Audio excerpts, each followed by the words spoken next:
ನಮಸ್ಕಾರ ವೀಕ್ಷಕರೇ, ನನ್ನ ಚಾನಲ್ಗೆ ನಿಮ್ಗೆಲ್ಲರಿಗೂ ಮತ್ತೊಮ್ಮೆ ಸ್ವಾಗತ. ಇವತ್ತಿನ ವಿಡಿಯೋದಲ್ಲಿ ನಾನು ನಮ್ಮ ದಿನನಿತ್ಯ ಜೀವನದಲ್ಲಿ ಕ್ಷಣದಲ್ಲಾಗುವಂತಹ ಸ್ಟ್ರೆಸ್ ಅಥವಾ ಒತ್ತಡವನ್ನು ಯಾವ ರೀತಿ ಕಡಿಮೆ ಮಾಡಬಹುದು ಅಂತ ಹೇಳಿ ಸುಲಭವಾದ 5 ಟಿಪ್ಸ್ಗಳನ್ನು ನಾನು ನಿಮ್ಗೆ ಈ ವಿಡಿಯೋ ಮೂಲಕ ತಿಳಿಸಿಕೊಡ್ತೇನೆ. ಈ ವಿಡಿಯೋನ ಪೂರ್ತಿಯಾಗಿ ನೋಡಿ. ಮೊದಲನೇ ಟಿಪ್ ಏನು ಅಂತ ಹೇಳಿದ್ರೆ 4-7-8 ಬ್ರೀದಿಂಗ್ ಟೆಕ್ನಿಕ್ ಅಂತ ಹೇಳ್ತೇವೆ. 45 ಸೆಕೆಂಡ್ಸ್ಗೆ ನಾವಿದನ್ನ ಮಾಡಬಹುದು. ನಮ್ಮ ನರ್ವಸ್ ಸಿಸ್ಟಮ್ ಅಂತ ಹೇಳಿದ್ರೆ ನಮ್ಮ ನರವ್ಯೂಹವನ್ನು ಶಾಂತಗೊಳಿಸುತ್ತೆ, ಅಂದ್ರೆ ಸ್ವಲ್ಪ ಕಾಮ್ ಆಗಿರುತ್ತೆ ನಮ್ಮ ಮೈಂಡ್. ಈ ಟೆಕ್ನಿಕ್ ಏನು ಅಂದ್ರೆ, ಒಂದು ಕಾಮ್ ಆಗಿರುವಂತಹ ಜಾಗದಲ್ಲಿ ಕುಳಿತುಕೊಂಡು ನಿಮ್ಮ 2 ಕಣ್ಣುಗಳನ್ನು ಮುಚ್ಚಬೇಕು. ನಂತರ 4 ಸೆಕೆಂಡುಗಳ ಕಾಲ ದೀರ್ಘವಾಗಿ ಉಸಿರನ್ನು ತೆಗೆದುಕೊಂಡು 7 ಸೆಕೆಂಡುಗಳ ಕಾಲ ಉಸಿರನ್ನು ಹಿಡಿದಿಟ್ಟುಕೊಳ್ಬೇಕು. ನಂತರ ನಿಧಾನವಾಗಿ 8 ಸೆಕೆಂಡುಗಳ ಕಾಲ ಉಸಿರನ್ನು ಹೊರಗೆ ಬಿಡಬೇಕು. ಈಗ ಈ ಎಕ್ಸಸೈಸ್ ಅನ್ನು ಪ್ರಾಕ್ಟೀಸ್ ಮಾಡಿ ಅದರ ಅನುಭವವನ್ನು ಈ ಕಮೆಂಟ್ ಅಲ್ಲಿ ತಿಳಿಸಿ. ಈಗ ನಿಮ್ಮ ಟೈಮ್ ಸ್ಟಾರ್ಟ್ ಆಗುತ್ತೆ.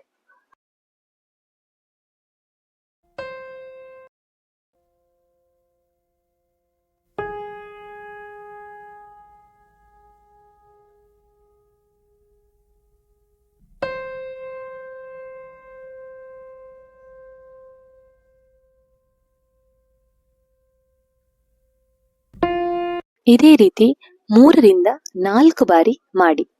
ಹೀಗೆ ಮಾಡಿದ್ರೆ ನಿಮ್ಮ ಮನಸ್ಸು ಸ್ವಲ್ಪ ರಿಲೀಫ್ ಆಗುತ್ತೆ. ಇದನ್ನು ಅಭ್ಯಾಸ ಮಾಡಿ.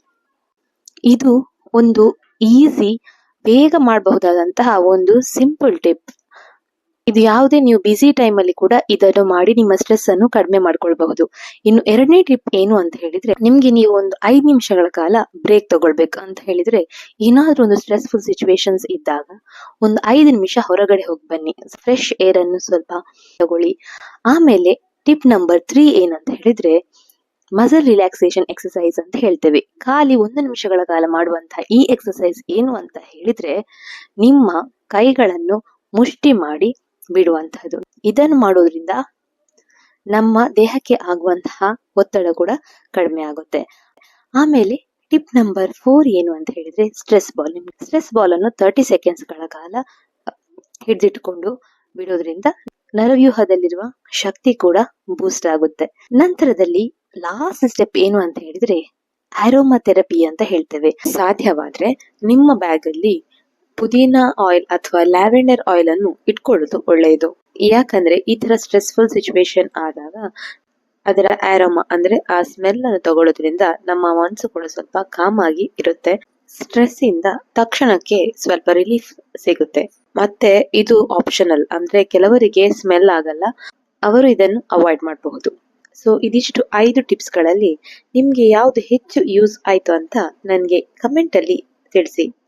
ನಿಮ್ಮ ಎಕ್ಸ್ಪೀರಿಯನ್ಸ್ ಅನ್ನು ಶೇರ್ ಮಾಡಿ. ಮತ್ತಷ್ಟು ಇದೇ ರೀತಿಯ ಟಿಪ್ಸ್ಗಳಿಗಾಗಿ ಈ ಚಾನೆಲ್ ಅನ್ನು ಸಬ್ಸ್ಕ್ರೈಬ್ ಮಾಡಿರಿ. ಮತ್ತೊಮ್ಮೆ ಭೇಟಿಯಾಗೋಣ. ಧನ್ಯವಾದಗಳು ಎಲ್ರಿಗೂ.